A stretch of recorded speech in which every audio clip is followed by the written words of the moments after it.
नमस्कार, सुजस राजस्थान में आप सभी का हार्दिक स्वागत है और मैं लीजा जुड़ी हूं आपके साथ। सुजस की खास एपिसोड आयुष्मान राजस्थान में आज हमारे साथ चर्चा के लिए जुड़े हैं डॉक्टर नरोत्तम शर्मा, अतिरिक्त निदेशक चिकित्सा प्रशासन से। पहले तो आपका बहुत बहुत स्वागत है सर। धन्यवाद।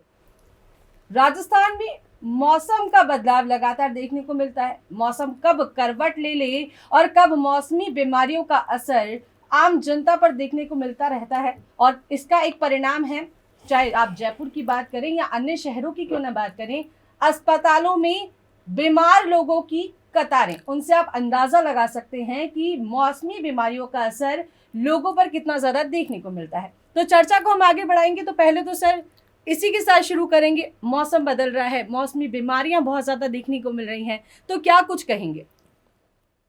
कि हर वर्ष जब मौसम लगभग फरवरी मार्च का आता है जी। तब दिन के और रात के टेम्परेचर में काफ़ी अंतर होता है, और इस अंतर के कारण जो लोग बाग अपने समय से पूर्व पंखा चलाना या एसी में बैठना या कि ठंड के कम कपड़ों की सुबह शाम कपड़ों की मात्रा कम करने के कारण वो ठंड का असर उन पर हो जाता है, और ठंड का असर होने के कारण कई वायरल डिजीज़ या बैक्टीरियल डिजीज़ उनको हो जाती है, जिससे कफ, खांसी, बुखार, जुकाम और अन्य अन्य ये बीमारियों के ये वायरल की चपेट में आ जाते हैं। इस तरह से मौसमी बीमारियाँ ये जो है मौसम का होती हैं, ये फैलती हैं। इस वर्ष भी इस समय लगभग निश्चित तौर से अस्पतालों के अंदर पूर्व के जो समय से अधिक संख्या में मरीज आने लगे हैं, और वो मरीज़ सभी लगभग वो वायरल चपेट में ठंड का असर है उनको हम प्राथमिक ट्रीटमेंट कर रहे हैं। राजस्थान सरकार माननीय मुख्यमंत्री महोदय के निर्देश हैं कि हर एक निचले स्तर तक के आदमी को चिकित्सा सुविधा उपलब्ध कराई जाए। इसको देखते हुए हमने हमारे डिस्ट्रिक्ट हॉस्पिटल, हमारे सब district hospital, CHC, PSC, sub centre तक सभी जगह हमने दवा की उपलब्धता सुनिश्चित की है, और हमने चिकित्सकों को और जो स्टाफ उनको भी हमने ये निर्देश दिए हैं कि हर जगह पर आप अपनी ड्यूटी पर मौजूद रहें और आम जन को चिकित्सा सुविधा उपलब्ध कराएं। जी, लेकिन सर जैसे ये बुखार की बात रही, तो अभी जिस तरीके से मौसम चल रहा है, अचानक से गर्मी आ रही है, और क्या लगता है कि सर्दी का दौर कब तक जारी रहेगा और इसका असर, जो बीमारियां हैं, इनका असर कितने लंबे समय तक देखने को मिल सकता है? देखिए, जैसे मौसम का समय गर्मी आने का समय हो गया है, बीच बीच में यदि किसी जगह कुछ प्रदेशों में पहाड़ों पे बर्फबारी होती है तो उसके कारण ठंड का कुछ असर अपने यहाँ रेगिस्तान एरिया में या खुले एरिया में भी आता है। यही कारण है कि बीच बीच में अपने यहाँ भी ठंड का असर हो रहा है, और ठंड के कारण जो टेम्परेचर डिफरेंस हो रहा है, जो 4 डिग्री सेंटीग्रेड 5 डिग्री सेंटीग्रेड ऊपर दिन रात में हो रहा है, उससे लोग इसमें मौसम की चपेट में आ रहे हैं, और मौसम की चपेट में आने के कारण, ठंडे गर्म के होने के कारण उनको वायरल के इन्फेक्शन होने की संभावना ज़्यादा बढ़ती है। अभी जो लगभग जो मरीज अपने जो अस्पतालों में आ रहे हैं, उनमें मैक्सिमम जो लोग हैं वो इसी वायरल चपेट में आए हुए हैं, जिन्हें हल्का सर्दी, जुकाम, बुखार है, जिनका हम निश्चित रूप से हर सेंटर में दवाई उपलब्ध करा के उनका उपचार कर रहे हैं और उनको ठीक कर रहे हैं। जी, तो क्या कुछ इसका जो है उपचार, घरेलू उपचार क्या कुछ हो सकते हैं? देखिए, अस्पताल जाने में थोड़ा तो समय लगता ही है, लेकिन घरेलू उपचार क्या कुछ हो सकते हैं जिससे प्रिकॉशन लिया जा सकता है? सबसे इम्पोर्टेंट है इस समय कि जो समय शाम का समय है, इस समय हल्की ठंड टेम्परेचर में कमी हो जाती है, ठंड बढ़ जाती है, तो अभी आप अपने घरों में पंखों का या एसी का ज़्यादा इस्तेमाल नहीं करें। यदि आपको आदत है इस चलाने की तो टेम्परेचर बढ़ाकर रखें उसके, जिससे कि आपको ठंड का असर नहीं हो। ओढ़ने रात को हल्का ओढ़ने का अपने साथ रखें। ठंडा पेय, अभी कोई आइसक्रीम या ठंडी कोल्ड ड्रिंक या ठंडी चीज़ों से भी लेने से शाम के टाइम पे, सुबह शाम लेने से बचें, क्योंकि उससे गला ख़राब होगा और उससे आपका पर वायरल इन्फेक्शन होने की संभावना बढ़ जाएगी। साथ में अपने जो गर्म पदार्थ हैं, गर्म खाना है, अपने समय पे गर्म खाना लें और गर्म पेय लें, जिससे कि आपको वायरल ग्रोथ होने की संभावना शून्य हो जाए। जी, तो एक मेरा दूसरा सवाल आपसे ये है कि लगातार कई बार क्या करते हैं लोग कि घरेलू उपचार के तौर पर कुछ ऐसी मेडिसिन आती हैं, इंग्लिश मेडिसिन, जिसको वो स्वयं ही अपने हिसाब से इस्तेमाल करते हैं, चाहे आप उसे कॉमिफ्लैम कह लें या अन्य जो भी दवाइयाँ हैं, अंग्रेजी दवाइयाँ, क्या उनका इस्तेमाल घर में करना अपने हिसाब से सही है बिना चिकित्सक परामर्श के? क्योंकि जो भारत की जो आबादी है, देश की आबादी या स्टेट, राजस्थान स्टेट की आबादी काफ़ी ज़्यादा है, लोग बाग अपने घरों पर आसपास दुकानों पे जाके और उनसे बीमारी का बजाय डॉक्टर जाने के दुकान तक पास जाते हैं, उससे दवाई का जानकारी प्राप्त करते हैं, और इस कारण से जो दवाई लेते हैं उन दवाइयों को लेकर अपने स्तर पे दवाई ले लेते हैं। ठीक है, जहाँ तक पैरासिटामोल का सवाल है कि कुछ दवाई बुखार कम करने के लिए आपने ले लिया, एंटी एलर्जिक टैबलेट ले ली, किंतु इससे पूर्व अपने निकटतम चिकित्सक से या कोई चिकित्सालय में जाकर दिखा लें, जिससे कि कोई दवाई का कोई गलत असर या कोई दवाई आपको रिएक्शन या कोई गलत दवाई आप नहीं ले लें, इसका पूरा ध्यान रखा जाए। जी, तो चलिए ये तो रही अभी के मौसम की बात, तो आगे क्या लग रहा है कि अभी मौसम लगातार बदलेगा, तो ऐसी कौन-सी और बीमारियाँ हैं, ऐसे कौन से प्रिकॉशंस हैं जिन्हें हम ले सकते हैं अभी से ताकि वो हमारी इम्यूनिटी को बढ़ाएँ? देखिए, अब होली का पर्व आने वाला है, जी, पूरा बड़ा पर्व है। इसके अंदर सभी लोगों को गुलाल रंगों के खेल से गेम खेला जाता है। ये 2 चीज़ बड़ी इंपॉर्टेंट है। एक तो ठंडे पानी का जब यूज़ करते हैं तो उससे आपको ठंड असर का होने का, फिर वो बीमार पड़ने की संभावना बढ़ जाती है। साथ में ही आपको जो गुलाल का रंग यूज़ करते हैं तो उसके अंदर भी केमिकल मिले होते हैं बहुत सारे, जी। जो आपकी स्किन के ऊपर रिएक्शन करते हैं, जिससे आपको स्किन की बीमारियाँ होने की संभावना रहती है और ठंडे पानी के कारण आप बीमार पड़ने की संभावना बढ़ जाती है। जी।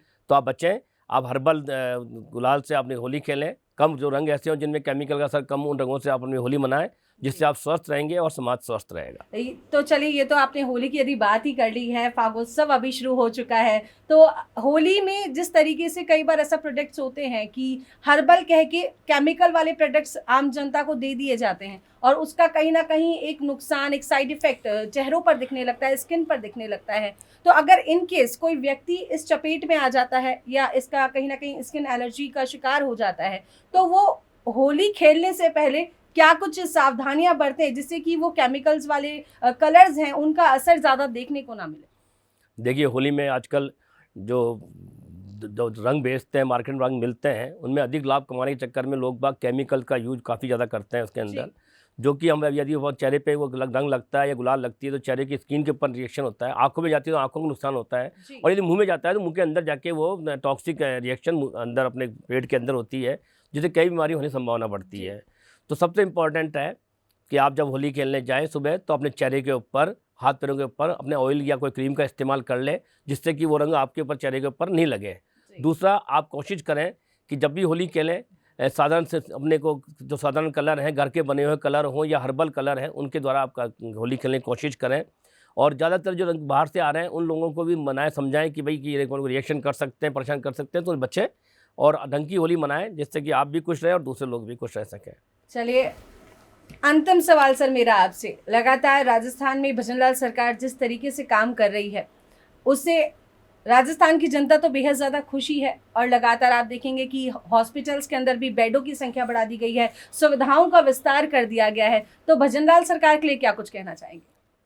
राजस्थान सरकार और माननीय मुख्यमंत्री महोदय का विशेष एजेंडा है कि चिकित्सा, हर आदमी को चिकित्सा सुविधा उपलब्ध कराई जाए। आप देखिए, माँ योजना के तहत हमने राशि बढ़ा दी है, हमने उनके जो हमारे जो जितने आपके हमारे दे रहे थे, आपके जो आपके कितने बीमारियों के पैकेज हैं, पैकेज संख्या बढ़ा दी गई है।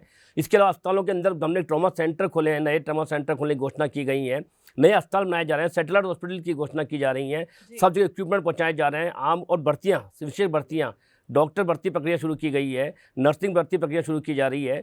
तो राजस्थान सरकार बहुत विशेष फोकस करके मेडिकल पे ध्यान दे रही है और आम जन को सुविधा पहुंचाने के लिए निचले स्तर तक, सब सेंटर तक ये सुविधाएं उपलब्ध कराई जा रही है। लगातार मौसमी जो बीमारियां हैं वो बढ़ रही हैं, तो सरकार की तरफ से क्या कुछ तैयारियां हैं? देखिए, मौसमी बीमारी का बढ़ने का समय ये इस समय मार्च के बाद, अप्रैल के बाद शुरू होता है। विशेषकर जो हमारी डिजीज़ हैं, वेक्टर बॉर्न डिजीज़ है, अपने डेंगू, चिकनगुनिया और इसके साथ में अन्य बीमारियाँ, जूनोटिक डिजीज़ का टाइफस, मलेरिया, इस तरह की बीमारियाँ इसमें बढ़ने की संभावना बनी रहती है। हर साल हम डेंगू से और स्कब टाइफस से, चिकनगुनिया से, इन चीज़ों से हम जूझते हैं, लड़ते हैं और मेडिकल विभाग इनको रोकने की कोशिश करता है। इस वर्ष भी हमारी बहुत पूरी तरह पूरी हमने तैयारी कर ली है। हमारे यहाँ पर से हमने इसको तरह से एक्शन प्लान तैयार कर लिया है, सभी जिलों तक पहुँचा दिया है, सभी सीएमएचओ पीएमओ इस पर कार्य करना शुरू कर दिया गया है। सबसे पहले संस्थान पर चिकित्सक की उपस्थिति, स्टाफ की उपस्थिति, दवाइयों की उपलब्धता, उपकरण सही रहने की उपकरण सही रहें, सभी उपकरण समय पर काम आ जाएँ, इन सब की चीज़ हमने पूरी व्यवस्था कर ली है। ऑक्सीजन प्लांट हमारे, उन सब के ऊपर विशेष ध्यान हमारा सरकार द्वारा दिया जा रहा है, उनके ऑपरेट रहें, उनके ऊपर ऑक्सीजन की मात्रा उपलब्ध रहे, इस पर विशेष ध्यान दिया गया है। तो हम समय से पूरी ही हर चीज़ के ऊपर पूरा ध्यान दे रहे हैं, जिससे कि मौसमी बीमारी के मार आम लोगों के ऊपर नहीं पड़े। मलेरिया क्रैश प्रोग्राम, हम 1 अप्रैल से मलेरिया क्रैश प्रोग्राम चलाएंगे, लगभग 1.5 महीने तक क्रैश प्रोग्राम चलेगा, जहाँ घर घर जाके हमारे जो टीम है वो आम जन को समझाएगी कि अपने को क्या क्या सुरक्षा के लिए क्या क्या इंतजाम करने हैं, अपने को आम जन को मच्छर से बचने के लिए, डेंगू बचने के लिए, जो पानी यूज कर रहे हैं वो मान लो उसमें कूलर के अंदर जो उसको पानी को कितने 7 दिन में एक बार उसको खाली कराना है, ड्राई डे के हिसाब से काम लेना है। जो गमले हैं उनके जो फूल उनमें पानी भरा पड़ा है तो उन मच्छर पैदा होते हैं, उनको नष्ट करना है। और जो हमारे जो डिपार्टमेंट के अलावा इंटर सेक्टरल जो हमारे बाहर के डिपार्टमेंट है, जैसे चाहे पशु का जो डिपार्टमेंट है, नगर निगम है, हमारे कलेक्ट्रेट से जो है हमारे प्रशासन का जो सबसे कोलैबोरेशन करके हम ऐसा कि एक्शन प्लान तैयार कर रहे हैं कि समय पर हमारे कोई जो आवश्यक कार्रवाइयाँ हैं वो हम संपादित कर सकें और इस बीमारी को वहाँ से रोकथाम कर सकें। चलिए, ये तो बीमारियों की आपने बात की, लेकिन एक सवाल ये है कि अस्पतालों के अंदर जो मरीजों की जो संख्या है उसमें किस आयु के वर्ग के लोग ज़्यादा देखने को मिल रहे हैं? कौन सी उम्र के लोगों को ये बीमारियां ज़्यादा प्रभावित कर रही हैं? देखिए, मौसमी बीमारी निश्चित तौर से हमेशा की तरह पे बच्चों को, प्रेग्नेंट लेडी को, बुजुर्ग आदमी को, इन लोगों को ज़्यादा होती है क्योंकि इनके अंदर इम्यूनिटी की मात्रा हल्की सी कम हो जाती है।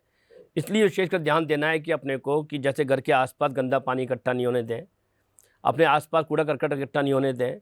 समय पर आप नगर निगम को या प्रशासन को सूचित करें कि अपने हमारे यहाँ सफाई की व्यवस्था चलती रहे। निश्चित रूप से आप जब घर से बाहर निकलें पूरे माह के कपड़े पहन के निकलें, सूती कपड़े पहन के आप जाएँ, भरपूर पानी पी के या पानी की मात्रा, तरल पदार्थ की मात्रा रखें।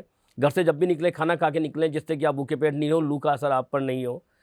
सूती कपड़े पहने हैं आप, तो ये कुछ विशेष हल्की सावधानी है जिससे कि आदमी अपने को बीमारी चपेट में आने से बचा सकता है। और इस पर हमने IEC हमने शुरू कर दिया, सरकार ने। हमारा विशेष फोकस इसी पर है कि हम इतनी IEC करें, लोगों को समझाएं कि इससे बीमारी से बचाव का क्या तरीका है, जिससे कि लोग अपने आप बचाव के लिए खुद ही आगे आएँ। साथ में हमारे जो और डिपार्टमेंट हैं उनके साथ सहयोग से हम इसको रोकथाम की पूरी कोशिश कर रहे हैं। चलिए, बहुत बहुत शुक्रिया डॉक्टर नरोत्तम शर्मा हमारे साथ जुड़े थे आज की इस चर्चा में। और राजस्थान में जिस तरीके से मौसम का बदलाव होने के चलते जो मौसमी बीमारियां हैं आम जन को प्रभावित कर रही हैं, उसके लक्षण के बारे में हमने जाना, उसके उपचार के बारे में जाना, सावधानियां जैसे कि डॉक्टर साहब ने हमें बताई कि क्या कुछ बरतनी है। तो हम सभी की भी आप सभी से यही अपील है कि जो सावधानियां बताई गई हैं उनका विशेष रूप से ध्यान रखा जाए। अपना ख्याल रखें, सुरक्षित रहें। फिलहाल के लिए इतना ही। फिर आयुष्मान राजस्थान में आप सभी से होगी मुलाकात। नमस्कार।